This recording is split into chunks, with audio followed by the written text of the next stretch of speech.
Hey there, are you in your 30s and you might still be smoking or vaping and you're thinking about stopping? Well, I have some awesome news for you.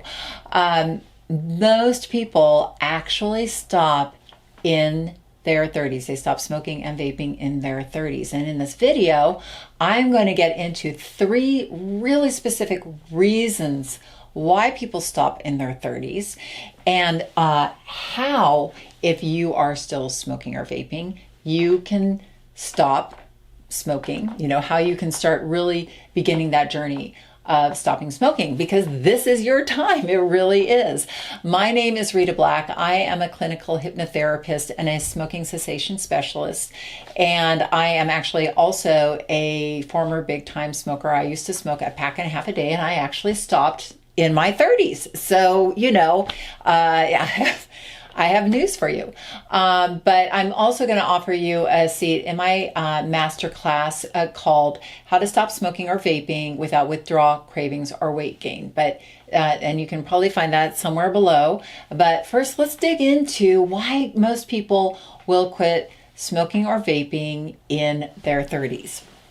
So just so you know, I have worked with over 10,000 smokers. I've been doing what I do for forever, and like 20 years plus.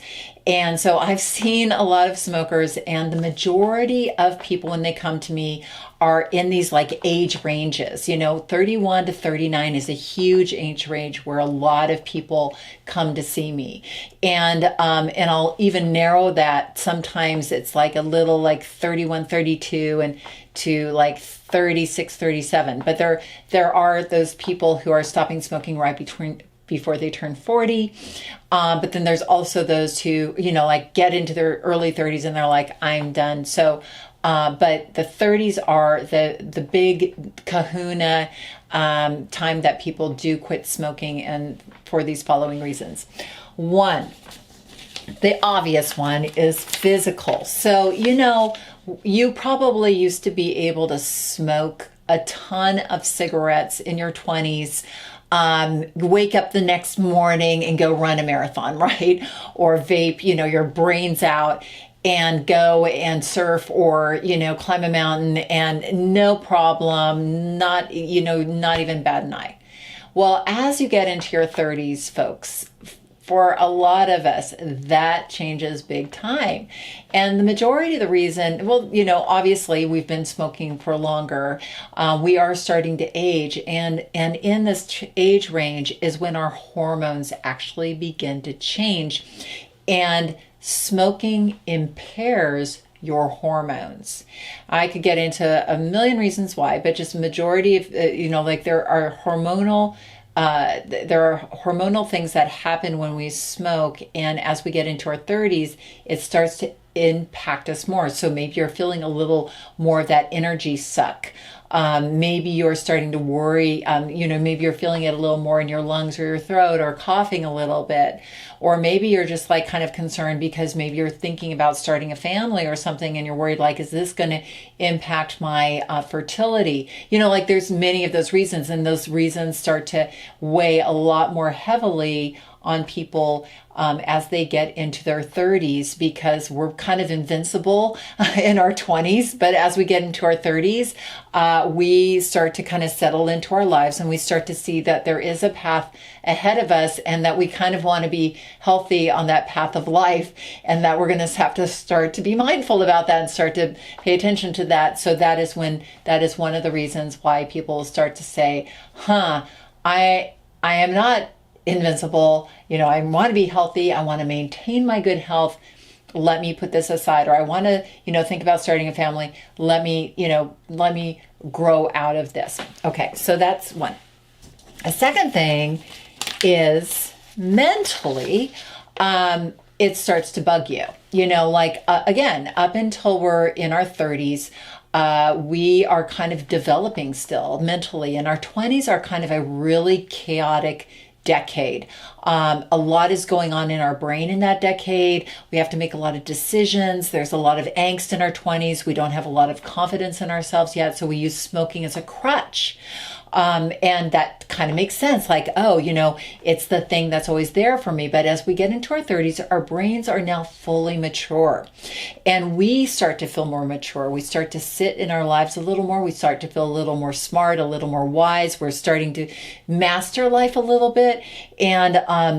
And what happens is we start to feel controlled by our cigarettes. Instead of our cigarettes, being the buddy, they start to be the bully. They start to kind of beat us up.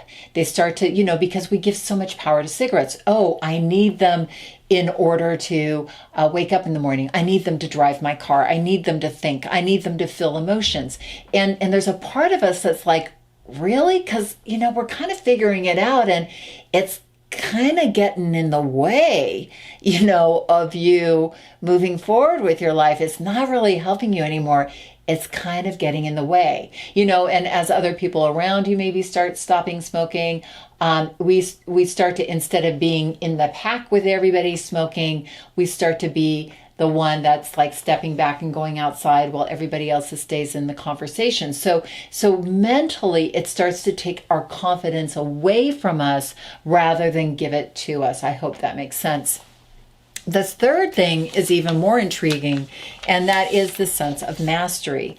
So smoking is very fascinating. Like, the way that it impacts our minds is incredibly fascinating. And that's why I love what I do, because it's so deeply, like embedded in our lives in very fascinating and different ways. And one of the ways that smoking impacts us is that it kind of keeps us in a holding pattern, because when we smoke, all roads lead to that cigarette, or all roads lead to that vape.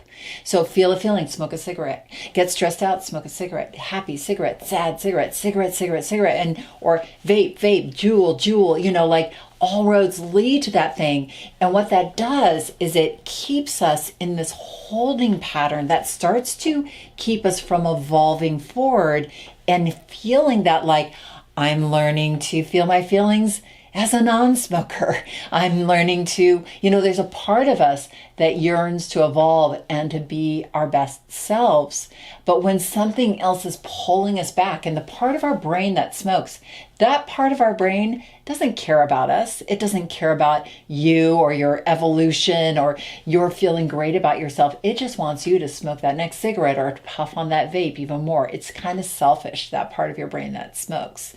So it's holding you back when you want to move forward, right? Does that make sense? So when all three of these things kind of come together, this is what is like the perfect storm, the perfect soup for people to start to be like, yeah, I really want to move forward with my life and become a non-smoker. Okay, now I want to dig into some of the ways that you can like step out of this and start moving forward.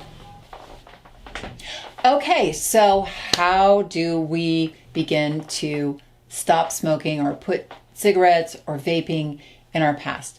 The first thing is that we want to move away from all the intellectual reasons why we want to quit. Now, I'm not poo-pooing all of your reasons. Like, I'm sure you want to quit because they're bad for you and you want to quit smoking or vaping, maybe because other people want you to quit smoking or vaping, or maybe because it's expensive, or maybe because you just kind of feel controlled by it, which a lot of people do. And those are all really great reasons. But the problem is the reason part of our brain, the conscious mind, isn't that powerful. So you've probably noticed that, like, you'll say, well, I should do this, but why am I not doing this? Because the subconscious mind, the habit part of our mind, the belief part of our mind, the part of our mind that we even see ourselves as a smoker in, is a much bigger part of our mind. It's almost 88% of our mind, right? So we need to start to engage the subconscious in order to get some traction to move forward. So we want to start to engage our feelings around being a non-smoker, and we want to start to really just engage how it would feel to be a non-smoker.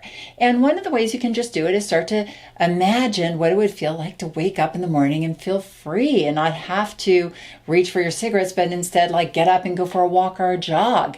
What would it feel like to be at a restaurant and in a chat with your friends, like just having an amazing conversation and not have to be sitting there going, how can I go and smoke smoke, and come back in and then worry about the smell or worry about hiding it from other people, or, like, what would it be like to, have your car be free of that scent of cigarettes, or to not be incessantly thinking about vaping all the time and wondering how you can manage that.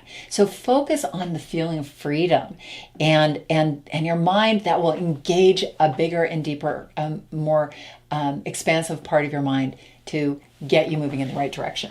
So focus on the feeling. That's number one. Number two is practice. Like I was saying earlier, practice being a non-smoker. So there are many points in your day where your brain expects a cigarette or expects you to vape, and it will bug you for it. It will literally agitate you. That agitated feeling you get isn't even the withdrawal from nicotine, it's the brain expecting that a cigarette or that vape could or should happen.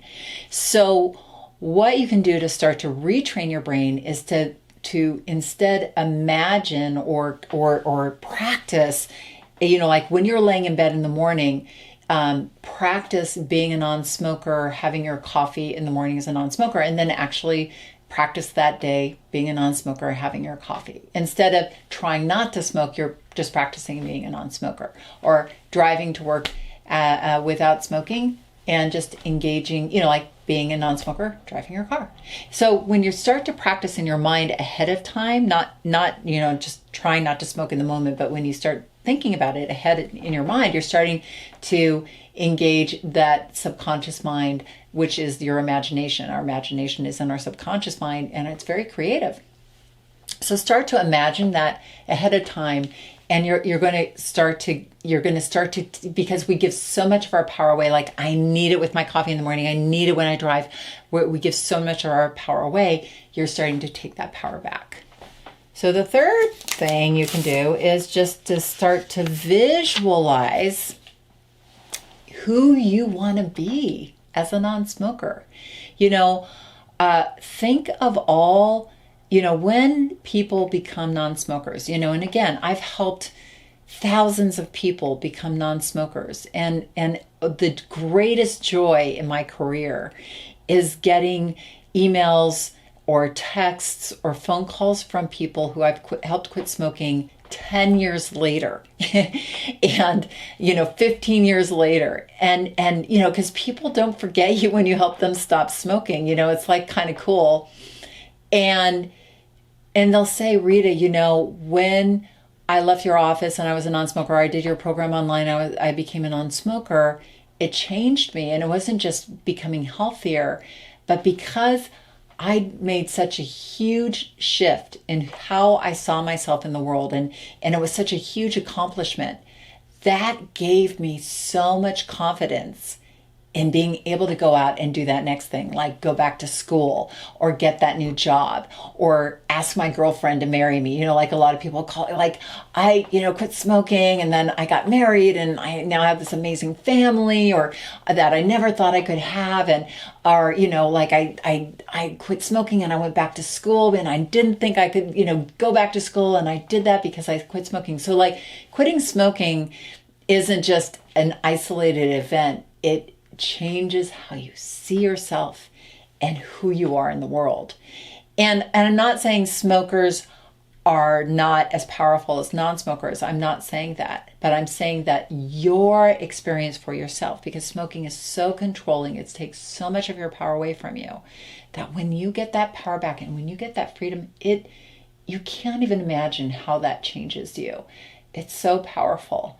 And so that is the invitation I have for you, is to start to focus on that feeling of being free, and start to just practice being a non-smoker, and start to visualize that here you are today, and here's where you want to be, and how not being a non-smoker will be that step in that direction to self-realization. So lots to think about, but you're in that perfect, amazing decade to make this step forward. And okay, if you're watching this in your 40s, it's okay. I get a lot of people in my 40s, in their late 40s, 50s, 60s, 70s, 80s. But if you're in your 30s, now's the chance. It's the perfect time to take that leap forward for your health, because you can totally recover. Your body, will absolutely recover from your smoking or vaping. Mentally, you'll just feel so much more in control of your life. And you'll really start that journey of self-mastery. That's what the 30s are all about. The 30s into our 40s is the age of self-mastery. Smoking keeps us from mastering ourselves. So do yourself that favor. Take that step forward. And join me in my masterclass. Believe me, I have a lot to say about this, as you can see. And I want to share with you the 3 mental shifts that you can make that will help you bypass withdrawal, cravings, or deprivation that leads to weight gain and all those other stuff, that negative things that we associate with trying to quit smoking or vaping. Okay, I hope this has been helpful for you, and I hope you'll join me in my masterclass. I look forward to hearing from you and hearing that you have become a happy, healthy non-smoker. Have a great day.